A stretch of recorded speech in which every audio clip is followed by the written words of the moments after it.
imana itabara ititangira igitama, ni imana ivuburira abesa n'ababimvura, imana itabara mu cyaro igatabarira no mu mujyi. Iyo ni imana, iyo ni imana ifite ubundi buryo. imbere ndi kuvuga imana nasa n'ibinera kiretse ibyaha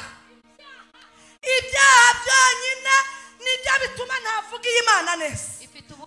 Iyi mana tugeze mu mujyi duhaye kurya, iduhaye kwambara, iduhaye gucya, dufite agasura nako twari dufite, nta gasura twari dufite. Twabaga mu nzu z'ibishangara tugenda tumurika n'ibimuri. Yewe mwabaye ute rimwe na rimwe ugafata igishirira cyo mu muriro cyo mu ziko ugenda uzunguza kugira ubone icyumba aho winjira, ugakubita umutwe ku gikuta kubera ahantu tutarabo kugirirwa neza. Imana itugirire neza. None duhaye amavuta yo kwisiga, mutangiye muduciriye imanza. Mwafashwe ryari?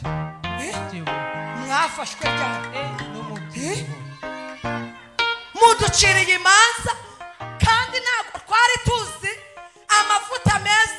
Tugeze muri uyu mujyi duhaye amavuta, mutangiye kuducira imanza. Mwafashwe ryari?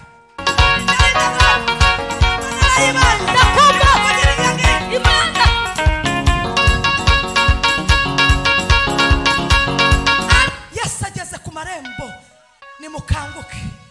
Yesu ageze ku marembo, nimube maso. Umukoraje. Niba Yesu atize, urupfu ntabwo rutinze.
Haleluya.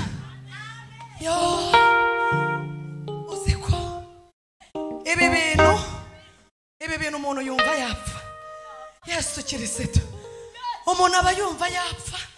Iki kibuga ariko kirejejwe.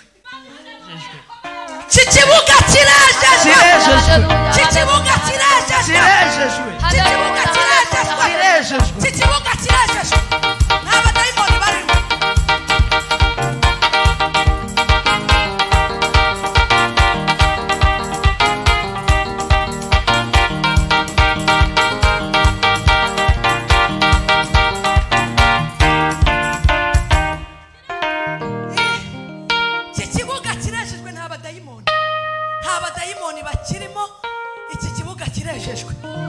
Yesu nashimwe.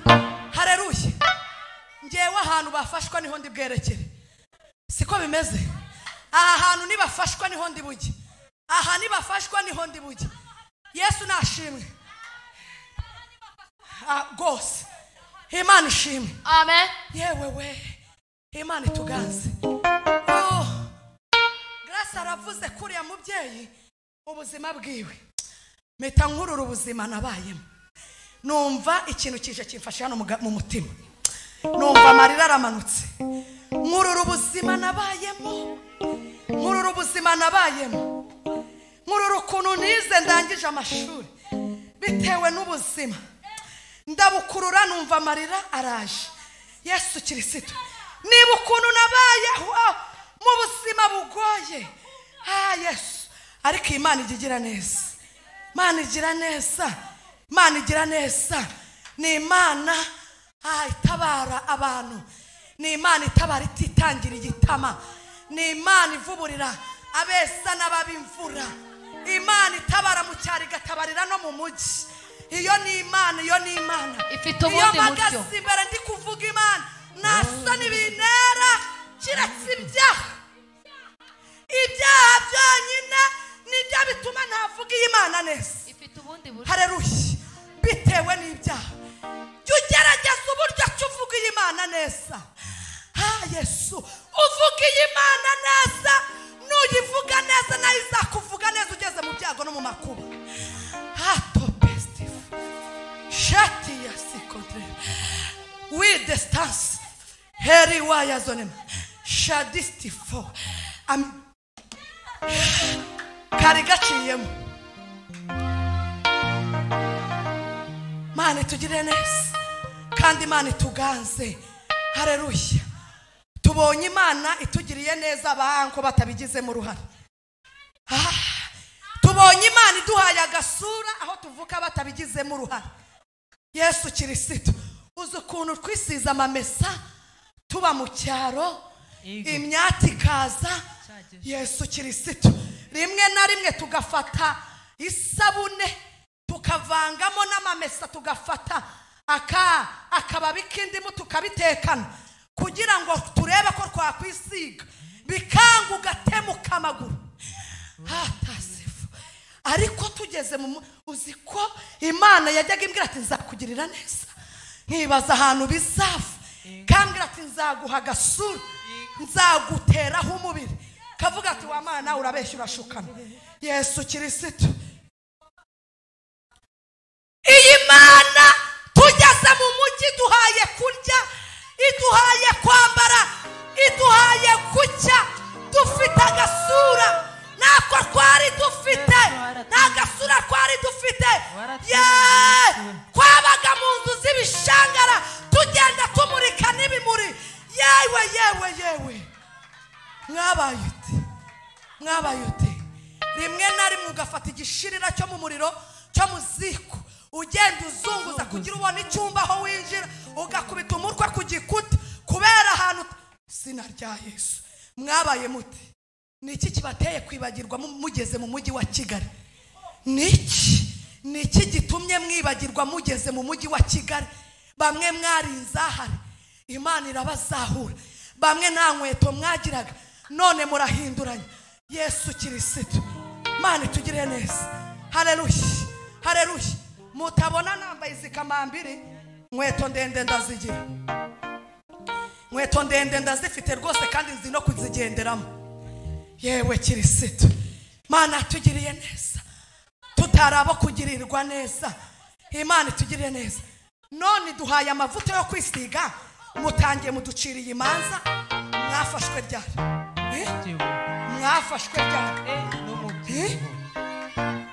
Muduciriye imanza kandi ntabwo twari tuzi amavuta meza. Tugeze muri uyu mugi duhaye amavuta mutangiye kuducira imanza. Mwafashwe ryari? Mana tugirire neza. Si wumva? Yes. Amen. Nimuvugira ngo Imana. Nimuvugira ngo Imana. Nimuvugira ngo Imana. Imana. Amashama.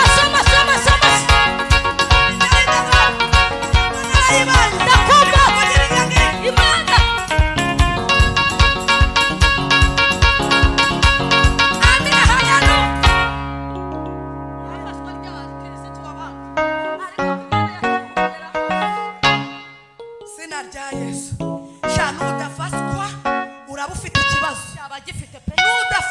ufite ikibazo, niba ujunditse n'ubugoro ubukuremo. Sina rya Yesu. Sikari abantu bafashwa muri sirasengwe. Mukabimedita neza ngo ati we turimo turabyumva. Mane tugire neza. Hari abantu bari kwa muganga bashaka kugera ahera aho bavuga Imana, bari kubwira Imana ati nudukura hanga tuzagukorera. Ariko hari igihe wafashirizwa kwa muganga umanitse amaguru, gafashwa neza gutya, ameze gutya n'amaboko azamuye, aho ngaho buri gufashwa. Ubu uri gufashwa neza, nta muntu uri kukwikiriza ugataka ukiyikiriza, aho ngaho buri gufashwa neza. ariko wayikomeye amashyi ko tuzakivuga. Leta hapa mbio mbio. Kirisitu kari hehe wakabuze? Nari nagasiza aho ngaho hasi. Kari cyangwa bagendanye nako munsi ya Bibiliya. Rebaho niho kari. Mumbabarire nuko twafashwe. Izi ni ingaruka z'ibihe. Oya n'igiswahili tujya tukivuga, igiswahili turakivuga kubera ko tuvukira ruguru. Tuvuka ibushi twebwe. Tunasema kabyote. Kwetu ni mbinguni, iwacu ni mwijuru. Amen. Haleluya. Kisemura pe. Haleluya. Ati tunasema yote. Mbega ikibuga. Kwetu ni mbio mbio. Ndio. Amen. Sawa. Mungu awabarikiwe sana. Kadusome ijambo ry'Imana. Ku bantu batanzi sema neno la Mungu. Nitwa Basabose Joseline. Amen. Mfite umugabo umwe, nta wa kabiri nteganya. Mfite umwe n'abana batatu. Imfura yanjye igiye kujya muri segonderi. Uranyumvira imirimo y'Imana. Mana ishimwe cyane. Ndisara kuko namaze igihe nta rubyaro mfite. Abantu banjyanira inzara. Vuga turiya nimukamuha umwana ni ingumba. Najya guterura umwana ahantu bakavuga ati nimumumera umwana, bitewe n'ikigeragezo narindimo. Ariko Yesu asanze nigaragura mu iva, arambwira ngo baho. Ndangije mbaho. Uyu mugabo iyo ndi kumuvuga ntabwo nita nubwo naba naburaye. Uyu mugabo muvuga neza kubera ko iyo nzi ko namuvuze neza ndarya. Uyu mugabo iyo namuvuze neza ndarya. Mana tugirire neza kandi Imana ituganze. Sengera kuri Methodiste ini niho nkorera umurimo w'Imana. Ndi umuririmbyi nkabanadirija wayo. Nibyo pe. Yesu abashyigikire. Amen. Kandi abaganze. Amen. Usome muri Matayo ngaho. Uriya mugabo wicaye hariya haguruka dufashe. Nahaguruka. Matayo ibice 25 umurongo wa mbere kugeza 13. Matayo 25. Ntacyo nagasubiza. Matayo 25 umurongo wa mbere kugeza 13. Umurongo wa mbere kugeza ku wa gatatu. 13. Ya. Matayo ibice 25. Umurongo wa 13. Aravuze ngo nuko mube maso kuva ku murongo wa mbere kugeza 13. Yego. Icyo gihe ubwami bwo mu ijuru buzagereranwa n'ubw'abakobwa 10 bajyanye amatabaza yabo bajya gusanganira umukwe, ariko muri abo 10 5 bari abapfu, abandi 5 bari abanyabwenge. Abapfu bajyanye amatabaza yabo ntibajyana amavuta, ariko abanyabwenge bo bajyana amavuta mu mperezo zabo hamwe n'amatabaza yabo. Umukwe atinze bose barahunikira barasinzira, ariko nijoro mu gicuku habaho urusaku ngo umukwe araje, nimusohoke mumusanganire. Maze ba bakobwa bose barahaguruka baboneza amatabaza yabo. Abapfu babwira abanyabwenge bati nimuduhe ku mavuta yanyu kuko amatabaza yacu azima. Ariko abanyabwenge barabahakanira bati oya, ntiyadukwira twebwe ahubwo ntiyadutwira twese, ahubwo nimujye mu bahanjuzi muyigurire.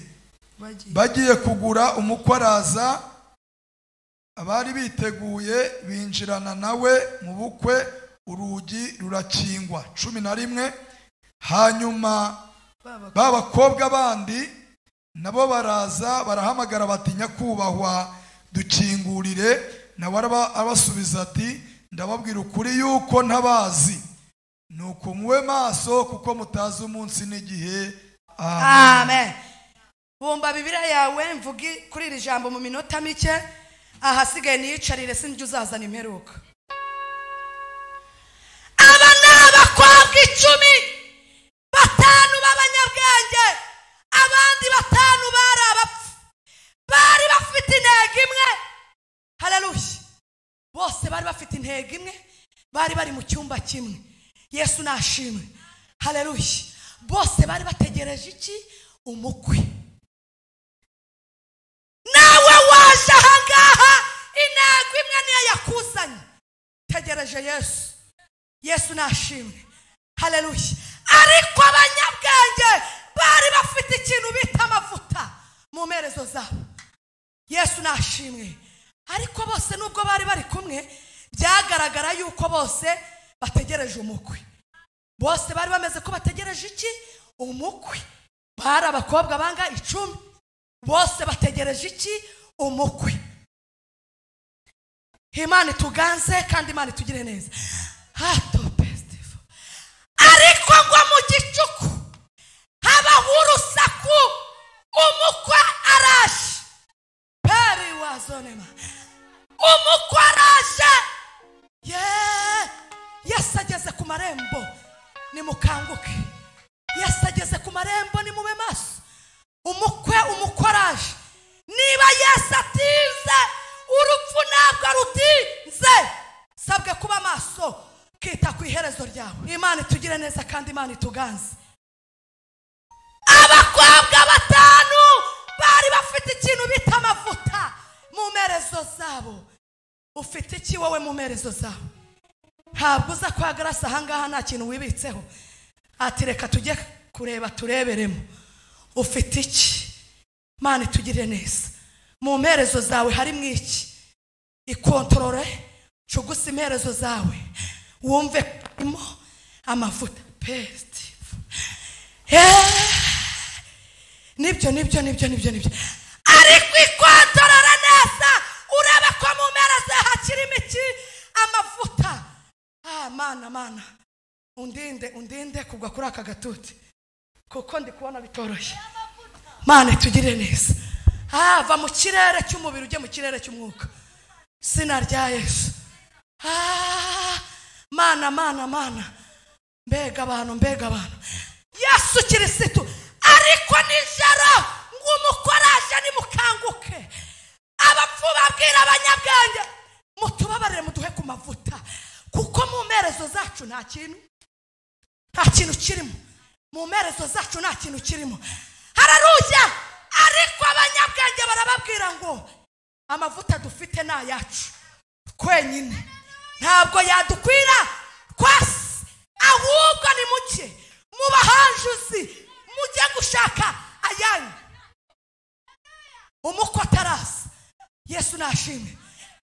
Shantari yikoza kwa Korode ati ko turirimbana ku murongo wa mbere ukabibizi ko turi n'inshuti. Ihangane umekurayo mavuta.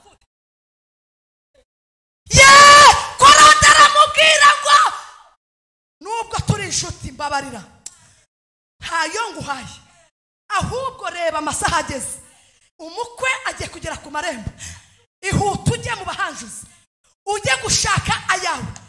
Uko bagendaga umukwe abaraje. Abari biteguye binjirana nawe. Yesu nashimwe. Nana kumukwaje asanzuri he pari wazonema stance contraire with the staff hereraya voma stivoma heriwaya zonegrere. Imana iguhaye amahirwe ya kabiri ne kwijuru rimbwiye hepere stifo. Imana iguhaye amahirwe ya kabiri.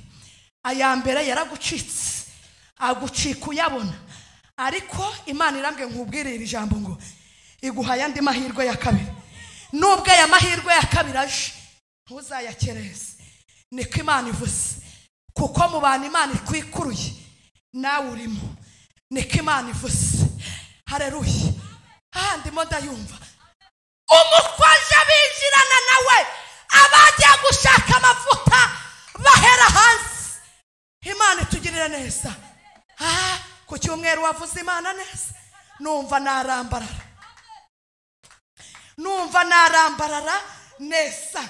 Ayiwe Yesu we, uzi kuvuga Imana abazimu bagashwiragira burundu. Yesu Kristo nukuri kw'Imana. Imana itugirire neza. Imana ituganze, kadusenga Imana. Gusa Imana ni yacu, Imana ni yacu ibihe byose. Dasta wa twese umvuka yeri mbwiye wavuze ngo ntabwo ari vuba ngo aba bantu wongera ubasiga. Mama nyije n'Imana yampamagaye urongeye uragiye. Uyu muntu mujya mumufata nk'uhari atanahari. Pestifo kuko igihe kirageze akomeza urugendo. Yewe we, ibyo Imana avuganye nawe ntabwo urabibona.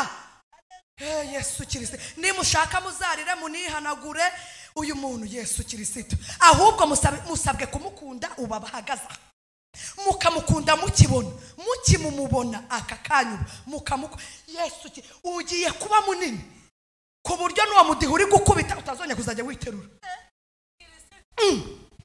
Oliva yawubyinnye gakeya, Oliva yarabyinaga, none ubu ngubu ameze kubera ko Imana yamugiriye neza. Ugiye kuba Yesu Mana, Imana irakudestafa izagukube. Haleluya. Imana igiye kunema, izagudestifu iguhumuderifayo stifu pa shedistakote nibyo. Wowe niba uzi gusobanura ururimi mvuze ngo iki? Yesu Kristo, uzi ko abantu baba bashaka kumedita n'ibyo tuvuze. Sina rya Yesu mwafashwe ryari?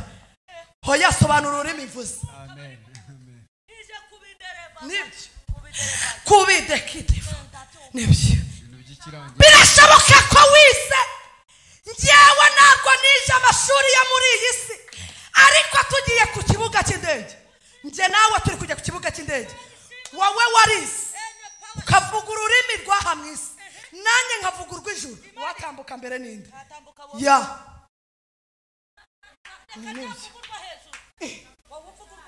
ntabwo byavamo. Ibi bintu tubivuga mutumva, kandi vugana natwe mutumva. Mana itugire neza, kadusenge Imana, kadusenge Mana. Gusa ni yacu Mana, idutabare. Amen. Haleluya. Uyu mwana wicaye hano, niba ari umwana niba ari umusore simbizi, Imana ikurinze gutangwa muri Nyabingi. Wabyumvishe? Amen. Imana ikurinze gutangwa muri Nyabingi ukaba Yesu Kristo. Kadusenga Imana. Imana itugire neza kandi Imana ituganze ibi bintu byose mwuka bari gukontorora, kandi Imana iturwanirire, Imana iturengere mu izina rya Yesu Kristo. Kadusenga Imana. Iri jambo niryo nari mfite ku mugani w'abakobwa 10. 5 bari abanyabwenge, abandi 5 ari abapfu. Shaka kukubaza icyiciro uhagazemo ari ikihe? Hagaze mu kihe cyiciro? Imana iturwanire kandi Imana iturengere. Imana ikurinze guterwa ibyuma. Wewe wicaye aho ngaho Imana ikurinze guterwa ibyuma. Ibyiza birahari ariko n'ibibi biba bihari. Iyo utabaye maso bigusohoraho. Gusa ijuru rirambwiye ngo irakurengeye kandi Imana irakurwaniriye. Ndikubwira uyu mukobwa uri imbere yawe, ni uyu mukobwa nabwiraga. Imana irakurengeye. Byo navugaga nimba wabyumvishe, Imana ikurengere kandi Imana ikurwanire. Ndagushimiye cyane, shima uri mu gihugu cyo mu ijuru. Ganza utegeke y'amateraniro y'abera, komeze kuyabamo no kuyakontorora. Ijuru ritwiteho, ijuru riturwanirire. Pestifo eregraye. Nyemere neza ikomeze kuganza bwiza bwawe bwururuka ahangaha buri wese umurengere tugukomeye mu mashyi tukuvugirije impundu mu izina rya Yesu Kristo amen. Ariko ayo mashyi wakongeye ukayakoma ko nta kintu bitwaye. Aya mashyi yakomera Imana yakiri hano, Imana ivuga neza, Imana ivuga ngo tubeho twarangiza tukabaho, Imana igitabara abantu bakamenya ko twatabawe. Haleluya Amen. Amen. Erekeza ibiganza hariya. Ariko mwabyumvise Imana ikura ahantu tuvuga ngo Imana imuhe iki? Imbaraga n'iki? N'amavuta. Kwaguka bibe kure mu izina. Nimufashe dushimire aba bahanga Relax Life Center. Muri uru rugo n'uwazahaye hava ari injege, bamukorera isuzuma rusange bakareba imikorere y'umubiri, maze abazahajwe na amibe, igifu, umwijima, indwara z'ubuhumekero, ibibazo byo kutuzuza inshingano z'abashakanye, indwara z'imitsi n'izindi, bakazibamururaho bakoresheje inyongeramirire n'ubundi buhanga nka reflexology massage yongera ubwirinzi bw'umubiri ikarinda na stress. Bagukorera imbonerahamwe y'imirire ijyanye n'ikibazo ufite, maze mbere yo kugusezerera ukongera ugakorerwa isuzumwa rusange kugira ngo utahe ntacyo utaka. Uvuye kuri gare ya Kimironko utaragera ku rusengero rwa Foursquare Gospel Church urabona icyapa cy'ikigo Relax Life Center. Telefone ni 0788 30 23 68. Iyi nimero iri no kuri WhatsApp.